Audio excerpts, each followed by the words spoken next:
Good morning, good morning. I hope you guys are able to sit with me today. We are outside again, but in this video, I just want to talk with you guys about what are you putting into your body? Not your body, your mind, sorry. What are you putting into your mind? So I'm reading this book called Communication, and it's something that I thought was going to be about communication, but this book actually ends up talking about the communication that we're putting into our mind. Like, what are we communicating to our mind? And what he says about this is super important for like how we go about our day, whether we go about our day positive and joyous and happy and loving, or whether we go about our day negative, angry, upset, thinking negative things about not only other people but about ourselves. So what he says is that you're either nurturing two different things in your body.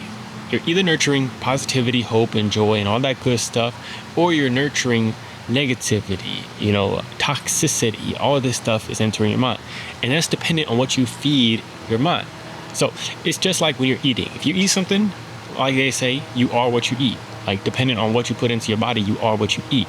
So if you're putting bad stuff into your body is going to feel terrible. You're going to walk around feeling sluggish. You're not going to want to do anything. You're probably not going to want to get out of the bed in the morning. You probably are going to have a hard time sleeping at night.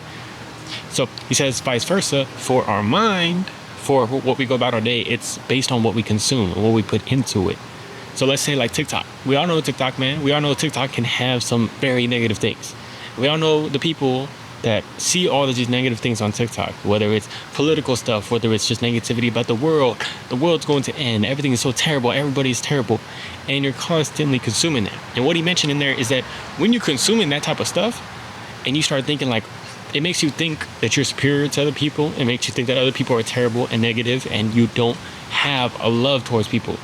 We all know the TikToks where people will watch and they think like, well, this means that I'm a lot smarter than this other side. I'm a lot smarter than these people that are stupid. Like, they'll have a TikTok on there talking negative about a certain type of people, a certain side of people, whatever it might be. And people that consume that are going to think those people are so stupid. Those people are so terrible. And they go looking out with that for the rest of for their lives every single day. But do we want to foster that negativity and toxicity towards other people?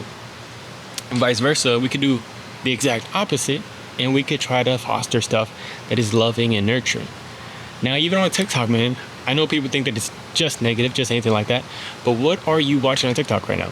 Like, your TikTok For You page is based on what you are what you are liking, what you are watching. So I know in the past, my TikTok For You page wasn't always the best. It has some stuff that was just like, negative, or it just wasn't great. And I thought like, oh, well, TikTok algorithm, that's just what it is. It's going to put that out there. But here's the thing. It's funny because once I started getting closer to Jesus, once I started getting closer in trying to foster the positivity and love and joy and all that stuff, and I started liking these TikToks about like Jesus and stuff because I wanted to see that stuff, and it was connecting with me. That was the thing that was connecting with me at that moment.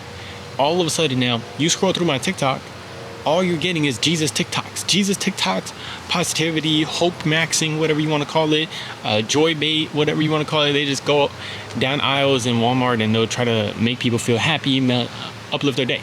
You know what I'm saying? So that was a conscious choice that I kind of had to try to make to get that stuff.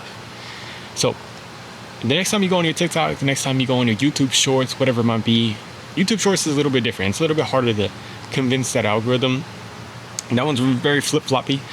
But the next time you go on your TikTok, pay attention to what you're getting. That's what he mentions in this book. What is the things that you're getting on your TikTok? What are the things that you're getting on there? And can you pay attention to like trying to navigate that, trying to have a self-awareness about it so that when the negative stuff pops up, you're not letting it infect you. That's a very important thing that he talked about. It's like infection. And it's not only that, it goes for our conversations too. When you're talking to somebody, they might be a more negative person. And if we have a self-awareness, it doesn't mean that we have to separate ourselves from them, but we have self-awareness not to let their negativity and their toxicity infect us. So the next time you go on your TikTok, if you get some negative TikToks, maybe you can hold down and you can push on it and you can put not interested. And then when you see the positive stuff, can you lean towards that? Love you guys. Hope you're having an amazing day. Let me know how you feel about this down below. Peace.